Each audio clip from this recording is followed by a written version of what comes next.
Olá, hoje vamos falar de tecido conjuntivo da parte de células propriamente ditas.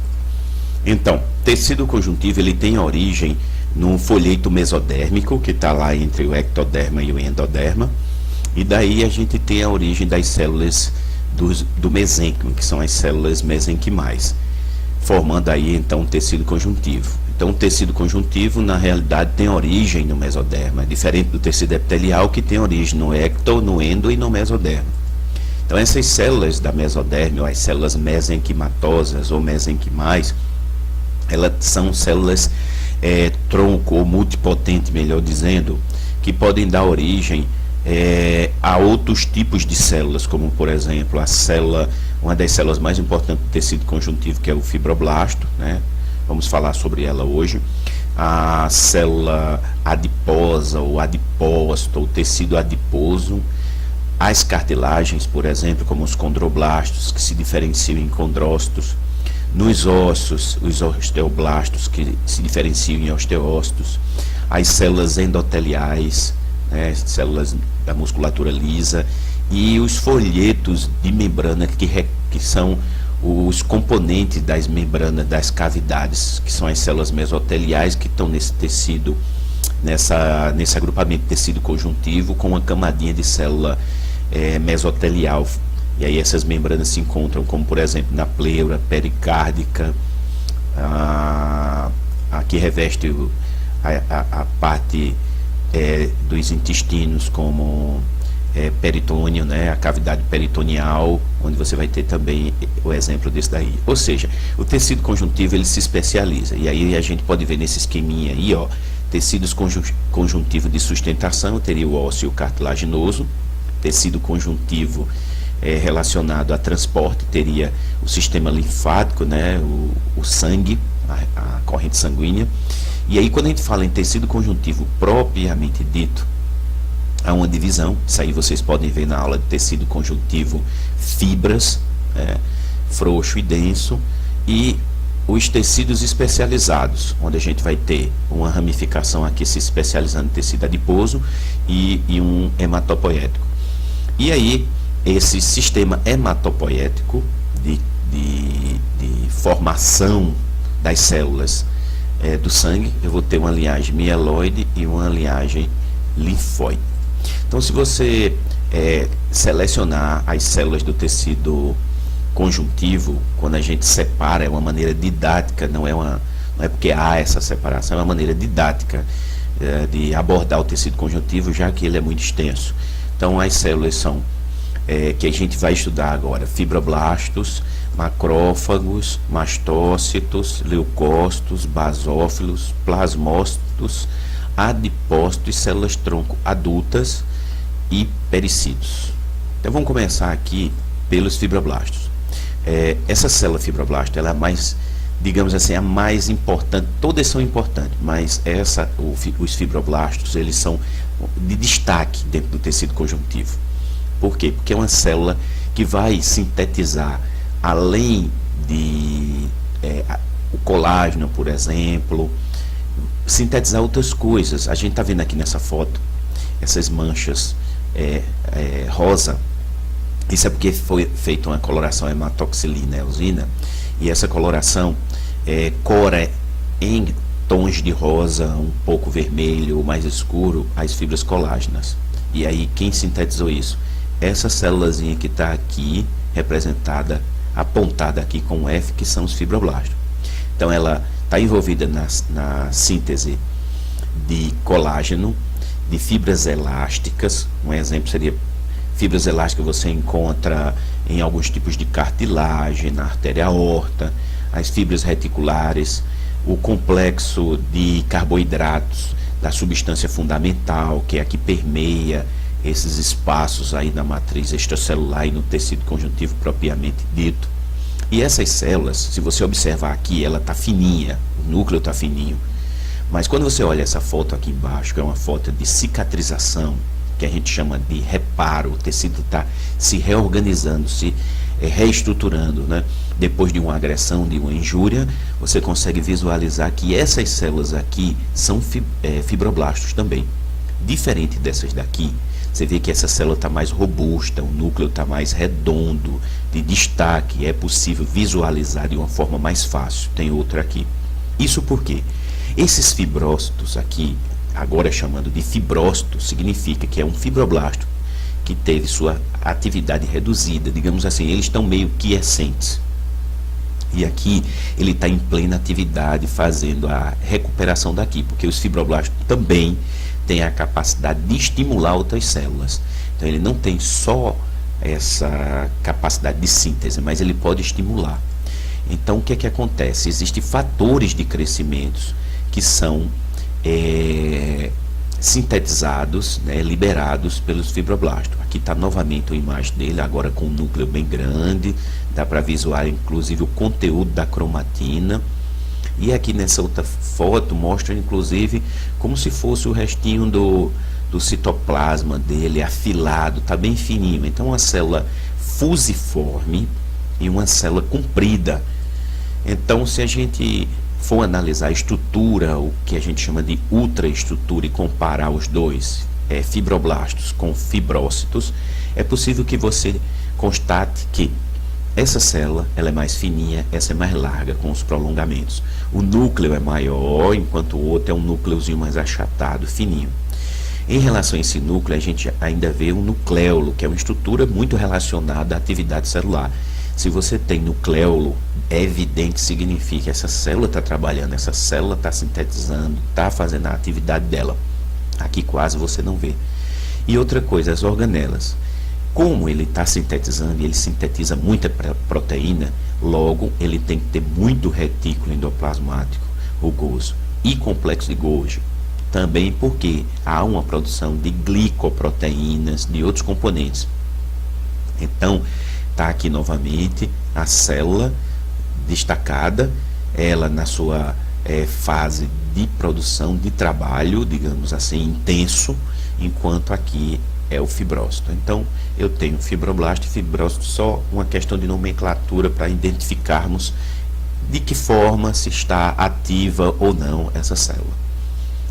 Outra célula bastante importante e muito de destaque, é uma célula bastante estudada, é uma célula que está envolvida em muitas coisas e é visualizada constantemente nos cortes ou nas preparações histológicas, são os macrófagos. Esses macrófagos fazem parte de um sistema fagocitário mononuclear, que também eu vou falar um pouquinho mais na frente, e ela é polifuncional, ela tem mais de uma função. Entre essas funções, eu tenho pinocitose e fagocitose, e a capacidade de englobar partículas pequenas, grandes, estruturas completas, como por exemplo, fagocitar uma célula toda, isso é possível. E também tem a função de secreção. Então, de onde vem esse macrófago? O macrófago é interessante porque ele vem da mesma célula que dá origem aos monócitos no sangue. Ou seja, essa célula tem origem na medula. Então, a medula que veio daquela célula tronco, que veio da célula mesenquimal, então, digamos assim, o mesênquima produziu a célula mesenquimal, então a célula mesenquimal se diferenciou, formou uma outra célula, essa célula tronco, essa célula tronco que dá origem a todas as células do sangue. Entre as linhagens de células produzidas por essas células do sangue, você vai encontrar os monócitos. Os monócitos são células que estão circulando, estão no sangue periférico, porque é uma célula madura que saiu da medula óssea. Essa célula vai dar origem também aos macrófagos nos tecidos. Então, há uma maneira dessas células irem para os tecidos e transformar, se diferenciar, digamos, melhor dizendo, do que transformar em monócito.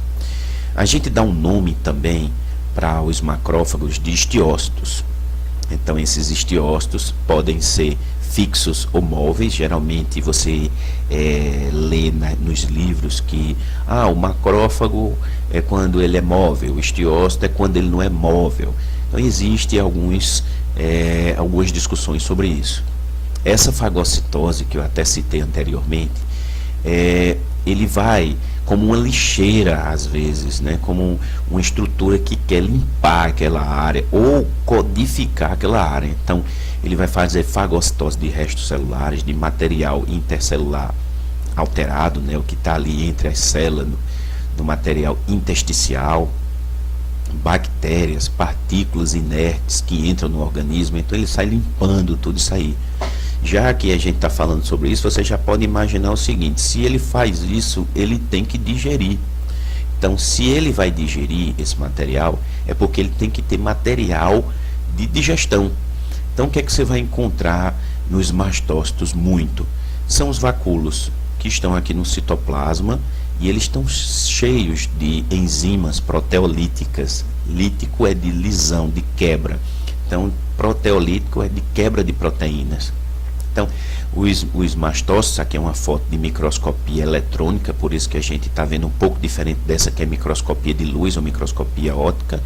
Então, aqui na microscopia eletrônica dá para ver inclusive as bordas dessa célula, toda franjada, toda irregular, e o citoplasma cheio de vacúolos e organelas. O que é que a gente pode visualizar numa microscopia um pouco, digamos assim, mais grosseira em relação à microscopia eletrônica?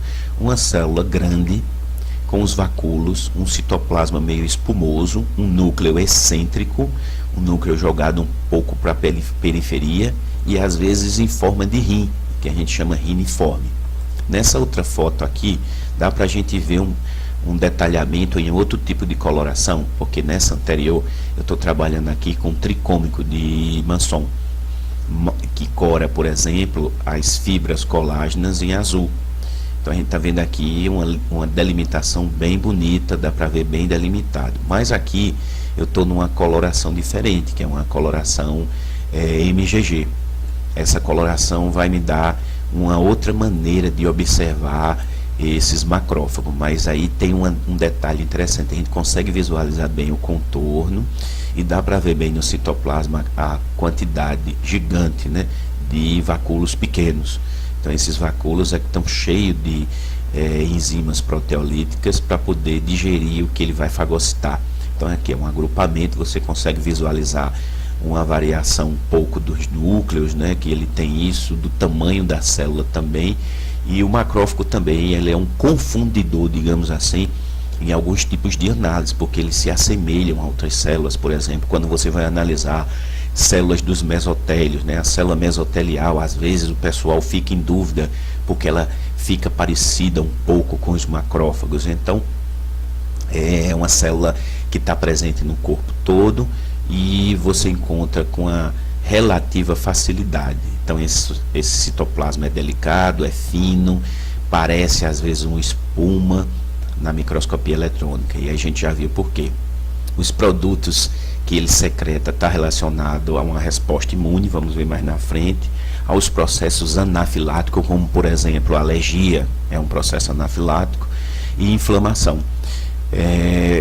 Na liberação de proteases também neutras, que vão degradar aquele grupo de proteínas que a gente viu na matriz extracelular, que são as glicosaminoglicanas. Mas para que ele faz isso? Porque ele degrada essas proteínas. Essas proteínas estão lá no tecido propriamente dito, né, no tecido conjuntivo propriamente dito, e você sabe que esse tecido, quando a gente pega o exemplo da pele, então a pele tem a camada epitelial, tem a membrana basal, embaixo tem um tecido conjuntivo, que tem a primeira parte do tecido conjuntivo frouxo e depois denso. Esse tecido conjuntivo, de todo jeito, não sendo denso, sendo que tecido conjuntivo frouxo, tem muita fibra. Daí, essa migração precisa ser liberada para as células se deslocarem. Isso é justamente a necessidade de degradar, né? E aí essas moléculas também que estão pela frente, esses polímeros, tudinho, tem que dar passagem. Então essas células têm essa capacidade para isso. Outra coisa, tem uma propriedade bastante interessante quando você observa essa foto aqui com essa célula grande, que são células gigantes com vários núcleos. Você vê que os núcleos têm um padrão de cromatina, que são os estiócitos que se fundem formando uma célula grande, que pode ter de 50 a 100 núcleos, ou até mais de 100 núcleos, né?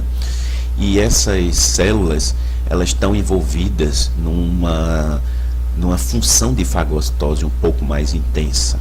Essas células são grandes, os macrófagos em si são grandes, né? Não digo essa especificamente, vai de 10 a 30 micras.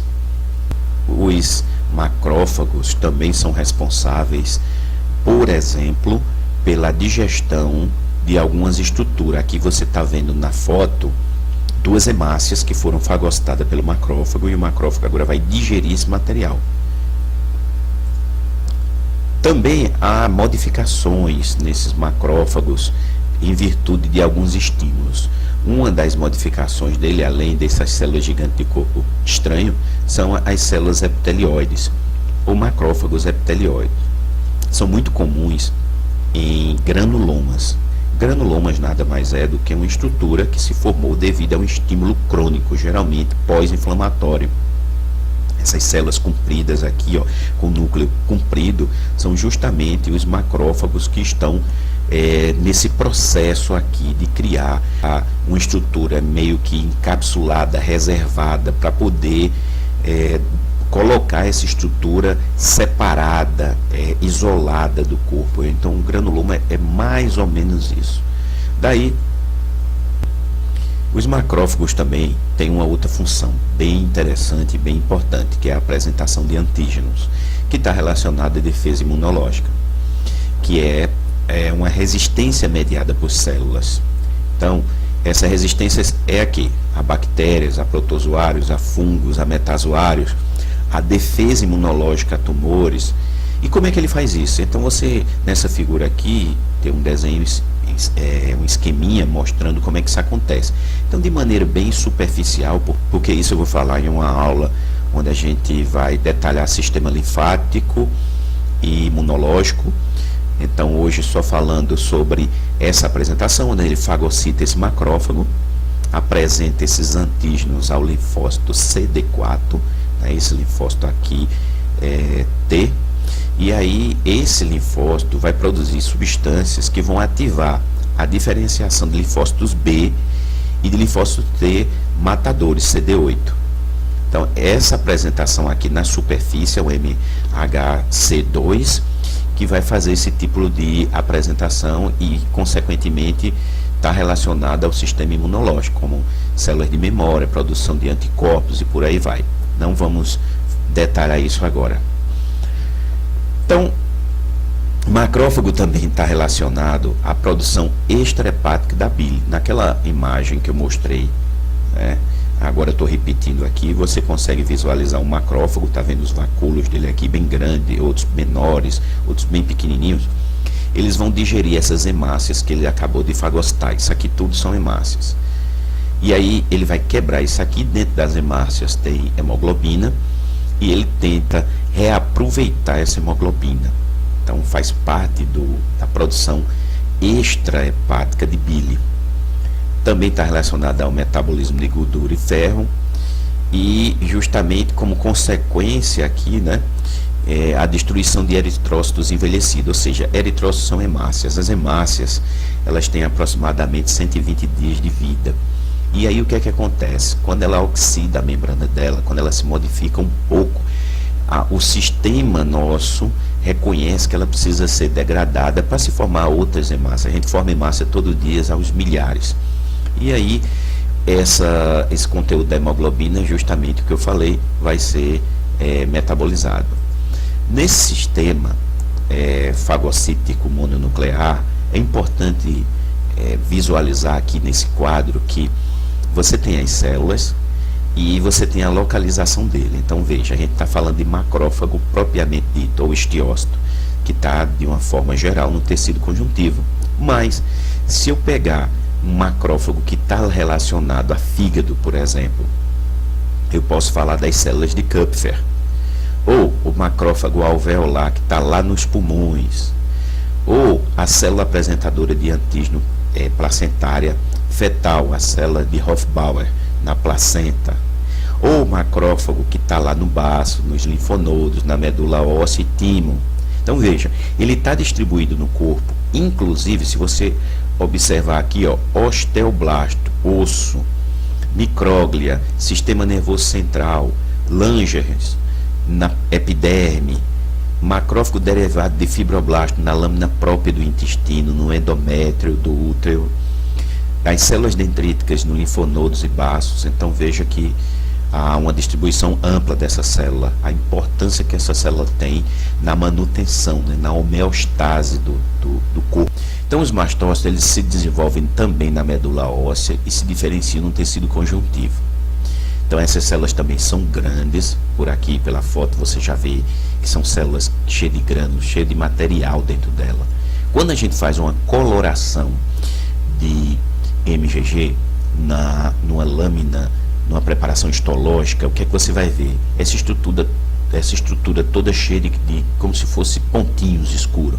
São os grânulos que a gente visualiza aqui bem melhor na microscopia eletrônica, num aumento muito grande. E aí, o que é que a gente vê? Uma célula grande, um pouquinho variante de tamanho, mas ela nem sempre é assim. Veja nessa outra foto aqui, eu tenho um mastócito não ativado. E aí os grânulos bem grandões, armazenados lá, você vê um núcleo relativamente grande com esse espaço claro que a gente chama de eucromatina e esse espaço escuro que é a paracromatina. E aí você vê nessa foto ao lado um mastócito ativado, né, onde ele faz a liberação dos grânulos dele. Então é assim que as respostas vão acontecendo, as respostas inflamatórias. Nessa outra foto aqui, é interessante observar que essas células que estão nessa foto são células que trabalham junto a eles, ao mastócito, e são chamadas de basófilo. São células que estão no sangue periférico, e esses basófilos, eles têm grânulos escuros aqui, ó, grosseiros, você consegue visualizar. Aqui são hemácias, aqui é um neutrófilo, então aqui é um sangue periférico, cheio de basófilo. Então, a mesma origem do mastócito vai dar o basófilo, que é na célula tronco hematopoética. Então, esses grânulos têm liberação de mediadores químicos e estão, como eu falei, envolvidos nos processos anafiláticos, alérgicos ou de expulsão de parasitas. Mas tem um esqueminha aqui.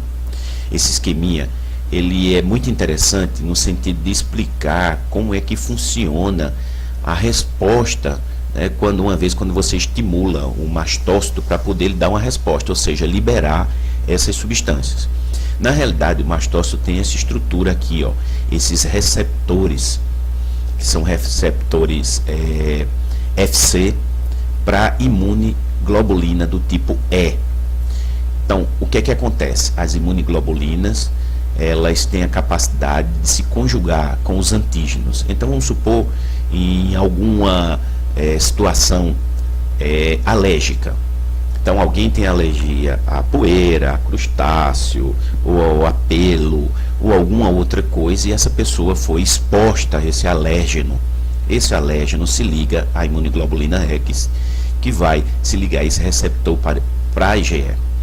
Esse receptor, essa conjugação, esse complexo aqui, vai fazer com que a célula dispare uma reação, e essa reação vai fazer a fusão desses grânulos que estão cheios de substâncias. Então, aquelas substâncias que eu citei agora há pouco, uma delas importante nos processos anafiláticos, nos processos alérgicos, é a histamina, como por exemplo um asmático, né? Ou alguém que, como eu falei, se alimentou de crustáceo, se alimentou de alguma comida que tem alergia, ou se colocou, né, se expôs a poeira, algo que ele é alérgico. O que é que aconteceu? Esses grânulos vão ser liberados, que a gente chama de exocitose, e aí você libera, por exemplo, entre elas, as histaminas. Tem também prostaglandinas, o que é diferente do basófilo. O basófilo não tem prostaglandinas.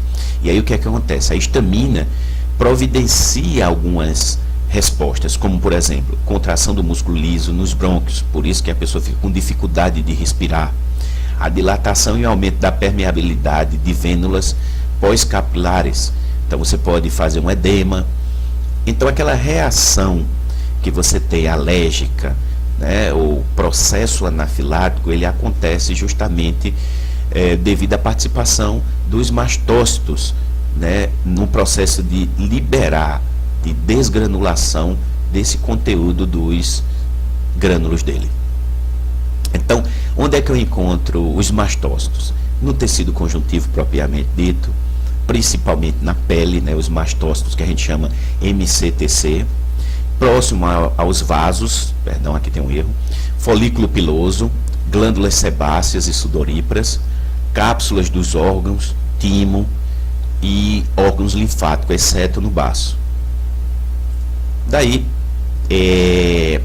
essa secreção de mediadores de inflamação, como eu falei, você tem lá histamina, heparina, mas tem outras substâncias também, como a serinoproteinases, como por exemplo a triptase e a quimase, são dois exemplos de serinoproteases, fator quimiotático ou quimiostático de eosinófilo, SCF, mostrado também naquele esquema, e o fator quimiotático ou quimiostático de neutrófilo. Então, de eosinófilo e de neutrófilo. É importante lembrar que essas células são do sangue e são células do sangue periférico. Então, o eosinófilo, que está muito envolvido nos processos alérgicos, nos processos de infecção parasitária, e os neutrófilos também, que é do sangue periférico, são células maduras que vieram lá da medula e está muito relacionada à fagocitose de bactérias. Também há liberação de mediadores recém-sintetizados. Na realidade, a gente divide, né, esses mediadores de inflamação como mediadores pré-formados, que seriam esses, e os mediadores recém-sintetizados, que seriam esses aqui. Como exemplo, leucotrieno C, TNF-alfa. Então, essa secreção, essas substâncias vão gerar aquele microambiente de inflamação. Outro grupo de células, e aí eu não vou detalhar essas células agora, porque na aula de sangue eu vou falar de cada uma especificamente, da morfologia, da função, da atividade. Mas é importante a gente notar que essas células, os leucócitos, também fazem parte do tecido conjuntivo, né? E a gente pode encontrar aí as células granulares, como exemplo, a gente já falou de o basófilo, tá aqui, ele tem grânulos basofílicos e eosinofílicos, e os neutrófilos também falamos, e os eosinófilos. Existem aí linfócitos e monócitos, são essas duas células. Então, está no sangue periférico, algumas células têm a capacidade de apedese, e às vezes, como diz aqui, retornam ao sangue, exceto os linfócitos, sangue, linfa, tecidos conjuntivos e órgão linfático. Então essas células, elas migram e podem retornar ou não ao sangue, algumas, né? E aí o que é que acontece? Por que essas células migram para os tecidos? Elas estão lá circulando no sangue periférico, elas são os glóbulos brancos, é o sistema nosso de defesa, o sistema imune. Por quê? Porque um exemplo bastante comum é isso aqui. Você tem uma infecção bacteriana e aí ela precisa ser contida, precisa ser destruída. Então, nos processos de inflamatório, devido àquelas substâncias que são liberadas, como a histamina, esse vaso, se você olhar aqui, ele tinha mais ou menos esse diâmetro, digamos assim, que é um desenho, não há precisão. E aqui ele está dilatado. Essa dilatação ocorreu justamente por conta da liberação da histamina, seria um exemplo. Então essa histamina aumenta a permeabilidade vascular. E entre as substâncias que ficam com mais facilidade de sair do meio intravascular para o meio extravascular, tem o movimento das células, como o exemplo, os neutrófilos, que por diapedese atravessam os vasos e vão fagocitar a bactéria. Eles fagocitam, destroem essa bactéria, e seria um mecanismo esperado, mas a gente sabe que dependendo do grau de infecção e dependendo do tipo de bactéria, e dependendo do estado do paciente, pacientes imunossuprimidos não têm a mesma resposta. O que seria imunossuprimido? Um paciente que tem, toma uma medicação que baixa a defesa dele, que tem poucos leucócitos, que tem transplantado, que toma ciclosporina, por exemplo. Então, há uma variação em relação a isso, portadores do vírus da AIDS e tal. O sistema imunológico, ele pode variar a resposta de um para o outro, mas, de uma forma basal, teríamos que, uma vez fagocitado, ele morre e se acumula. Quando ele se acumula, forma o que a gente chama de pus. Pus nada mais, nada menos do que neutrófilos mortos depois dessa guerra aí. Então eles ficam migrando, tentando chegar ao foco da infecção para conseguir debelar essa infecção. Então, os leucócitos de uma maneira geral. Então eu falei até agora de leucócito, eu falei um pouco de basófilo, de eosinófilo, de neutrófilo, e ainda voltando para os basófilos, que são essas células que a gente viu no slide anterior, eu ainda chamo a atenção para reforçar que esses basófilos eles trabalham junto, né, com os mastócitos e que se assemelham aos mastócitos, mas ele está no sangue periférico, e é isso que eu quero que fique claro. O basófilo está no sangue periférico, os mastócitos estão nos tecidos. Então o sangue periférico, se você for analisar, e é isso que se faz, por exemplo, no leucograma. Então o leucograma, ele está dentro do hemograma. Você tem um hemograma. O hemograma vai avaliar o quê? Hemácias, que são os eritrócitos, os glóbulos brancos, que são os leucócitos, e as plaquetas.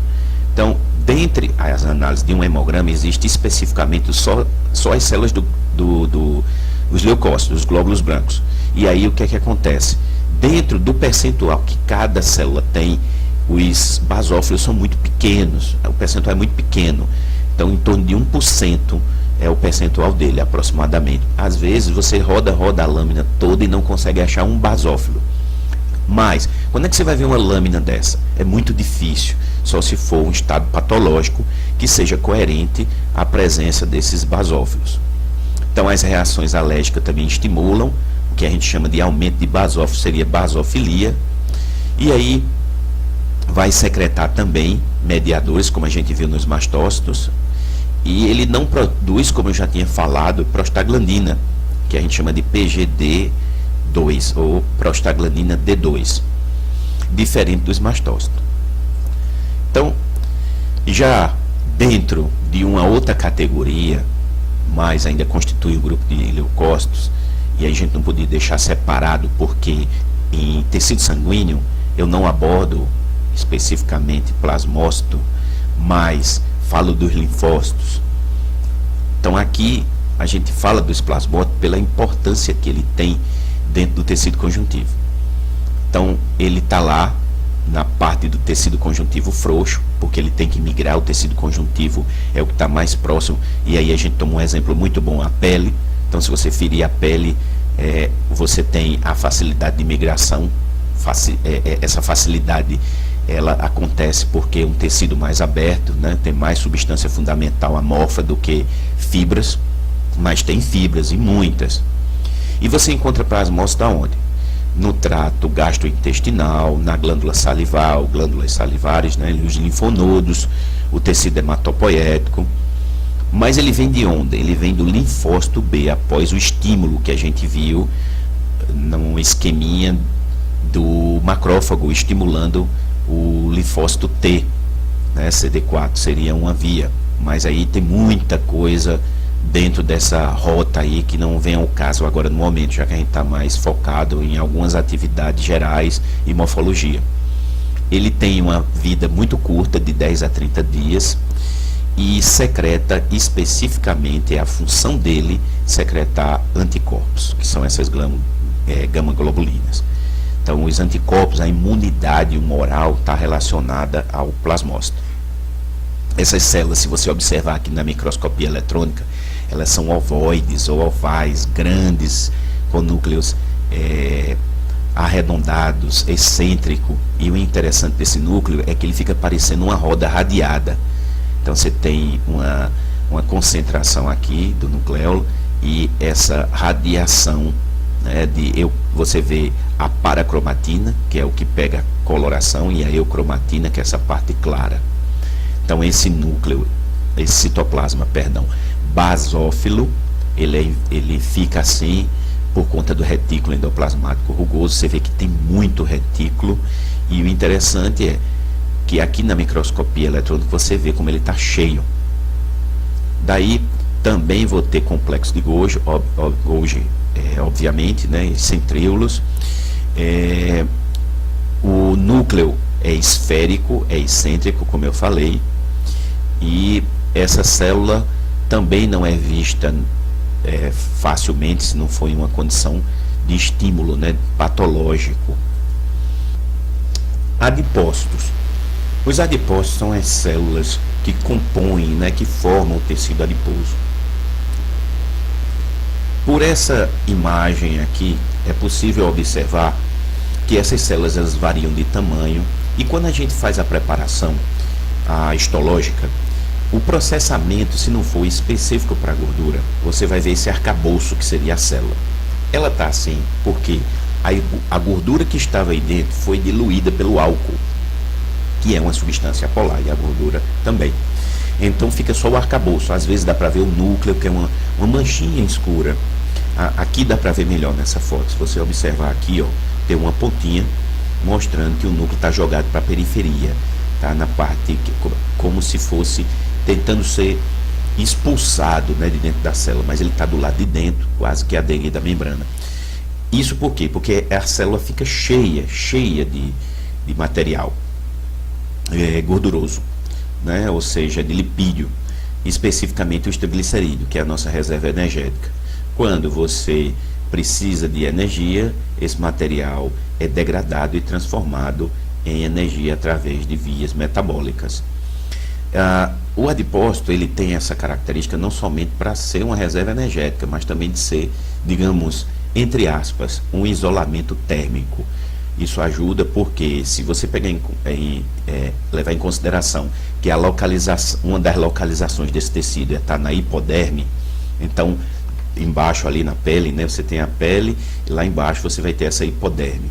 Obviamente que isso vai variar de pessoa para pessoa, tem gente que tem uma camada gordurosa, digamos assim, bem mais considerável, e outros não. Mas se pegarmos o que a gente chama de padrão, é que 20 a 25% do peso corporal nas mulheres, de 15 a 20% nos homens, corresponde à gordura, né? A tecido adiposo com esses adipócitos. Então, é o tecido adiposo. Outras duas considerações e últimas que eu vou fazer aqui é sobre as células tronco, localizada em vários tecidos, em locais onde a gente chama de nicho. É uma célula de origem, digamos, embrionária, e aí você encontra ela no trato gastrointestinal e na medula óssea, por exemplo. E aí essas células vão se diferenciar ou vão ser utilizadas até mesmo, né, em pessoas adultas. As pessoas adultas também têm esse tipo de células de origem embrionária que estão ali esperando um estímulo para poder repor um tecido, ou recolonizar, digamos, um tecido. E aí entre elas estão as células tronco. A gente vai falar mais disso quando for falar, por exemplo, em sangue, em alguns outros tipos de abordagem.